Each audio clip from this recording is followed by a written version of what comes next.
নির্বাচন হলে গণমানুষের দল আসবে, নির্বাচন হলে বিএনপি আসবে, নির্বাচন হলে জিয়ার দল আসবে, নির্বাচন হলে খালেদা জিয়া আসবে, নির্বাচন হলে তারেক জিয়া আসবে, নির্বাচন হলে তাদের শেষ আসবে, নির্বাচন হলে রানী চৌধুরী আসবে। যারা আজকে লকডাউন দিচ্ছে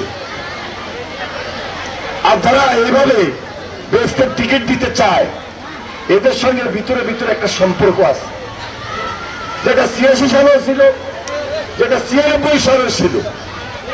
এরা ১৭২ দিন ৭৩ দিন হরতাল অবরোধ করে মানুষেরকে জিম্মি রেখে দেশের ক্ষতি করেছে, মানুষকে শান্তিতে থাকতে দেয় নাই, মানুষকে অশান্তিতে রেখেছে। আজকে এখন আবার লকডাউনের নামে এআই দিয়ে আর্টিফিশিয়াল ইন্টেলিজেন্সের মাধ্যমে মিছিল দেখায়, মিটিং দেখায়। পদ্মা সেতু, মেট্রো রেল এবং এলিভেটেড এক্সপ্রেসওয়ে নির্মাণের গর্বিত অংশীদার বসুন্ধরা সিমেন্ট। আর কিছু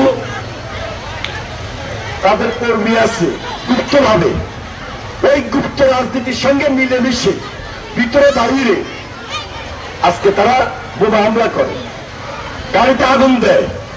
ঢাকায় এনসিপি একটা নতুন রাজনৈতিক দল তাদের অফিসের সামনে হাতে হাতে একজনকে গ্রেপ্তার করছে। গ্রেপ্তার করার পর দেখে যে এইটা শিবির করে।